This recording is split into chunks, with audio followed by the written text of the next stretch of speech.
Well, when Jordan Peterson first started talking about compelled speech and compelled use of pronouns, I remember people thinking, like, why do you care about this? This is like such a small issue with a marginalized group of people. Like, let them have their identity and use the pronouns they want. And, you know, this is like, what was it, 2015, 2016? And I remember his warning, and I remember many other people like, this is going to spill over.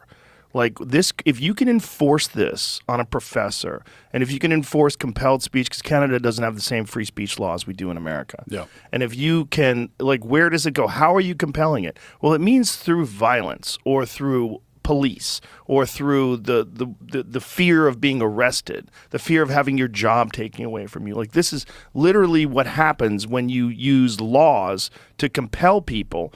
Like, you have to have some sort of a punishment if they don't follow through, if they don't follow your orders. And this is what he was worrying about. And I remember at the time being like, I hope he's wrong. Like, I hope it doesn't get that big. But now here we are, 7 years later, yeah, and he was right. Because there's also a difference between telling people they can't say something, which is what free speech suppression usually is, and that's bad enough, but then telling people that they have to say something. Yes. Compelling them to actually say something, putting words in their mouth and telling them that you have to say this.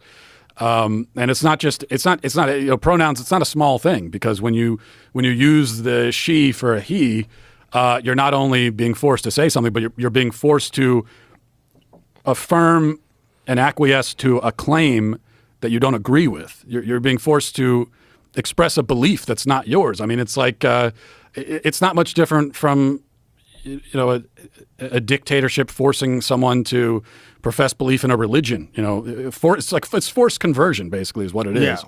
And once you allow that, it doesn't matter. Of course, it's going to start somewhere small. It's just pronouns.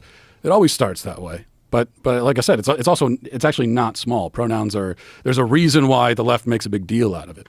So anytime people on the right say, well, it's not a big deal, in response to the left making a big deal about something, well, they wouldn't be making a big deal about it if it wasn't a big deal. And the fact that they're choosing this hill to defend should tell you that there's something here worth fighting over.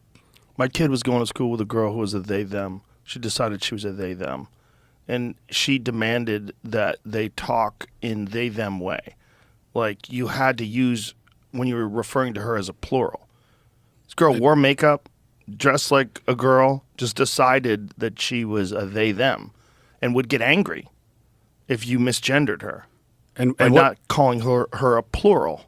Yeah. And what does that mean? So we have enough of a problem getting someone who identifies as a woman to tell us what a woman is, but right. What's a they? Yeah. What do you like? Describe to me the feelings of being a they. Describe, you know, can you describe that? What is that experience like? And anytime you ask someone to do that, it immediately descends into incoherence. And also, by the way, the actual gender neutral pronoun for an individual is it. It's not they. So it's interesting that, well, nobody wants to be an it because it's dehumanizing. Offensive. Right. Yeah. They want to be a they. But yeah, if you're calling yourself non-binary, you have dehumanized yourself, because human beings exist in a sex binary, male and female. If you're rejecting that, you are rejecting your human identity. And so you've already dehumanized yourself. You are actually it. If it's true that you are not a male or female, then you are an it. We don't know what else to call you. And then maybe more importantly, one of the things that you're doing when you're doing that is you're giving people, especially if you do it to young people, you're giving them an opportunity to be special and to get special treatment without any special act. They haven't done anything that warrants that unique behavior. Yeah, I think that's a really important point. I think that's actually so much of this that and people don't notice it, but a lot of this is just standard narcissism. Yes. Especially you listen to these, you know, why is this so common among celebrities now? All the celebrities have trans kids and they're coming out as non-binary and whatever else. And then you listen to them, like Demi Lovato or whoever, and you listen to them explain why they're they, them. It's always, well, I don't identify with these labels. I'm beyond that. I'm above that. It's like, these labels were good enough for billions of humans before you, but it's not good enough for you. You can't find yourself there.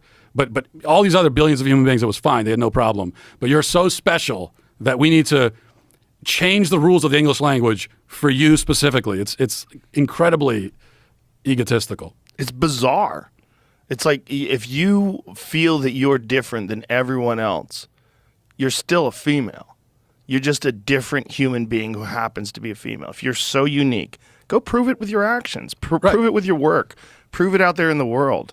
But to demand this very special attention, and that's what we give people. Like, if you give people that thing today, they'll tell, there's groups of people that will tell you, you're amazing, you're incredible, you're beautiful, you're brave. It gives them positive affirmation for making these decisions. It's also part of what you're describing is personality, right? I mean, so if you're saying, oh, I'm a female, but I don't identify with girly things and I don't like the color pink and whatever.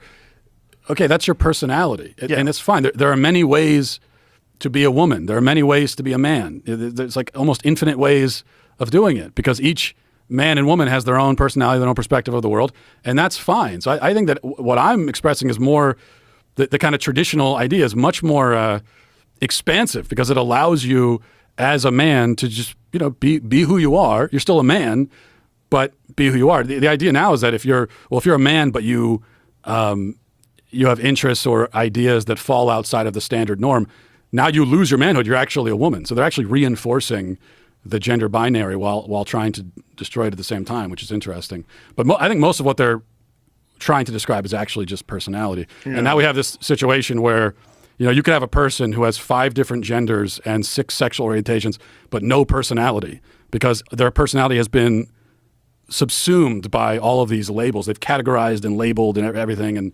it's really strange.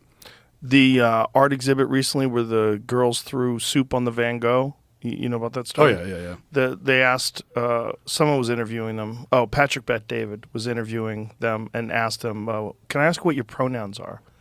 And she said she was he, she, they. He, she, and they. I go, so you're masculine, you're feminine, and you're plural. She's all of them. She's everything. She's basically like a Hindu god. It's like what are you? This is just laziness. At least choose one. It's just pompous nonsense. It's just, in that particular case, thinking that you're going to fucking cure climate change by throwing soup on a priceless painting and then gluing yourself to a wall. And also, what does it tell you that the person interviewing her knew that she definitely has different pronouns? Like, yeah, you just know sure. Like, it comes with the package, which tells you that, again, that this is an ideological and political thing. It's not an actual identity. If you were one of those people that thought that there was a literal attack on the foundations of this country to try to destroy it from the youth up, what better way to do it than with social media reinforcing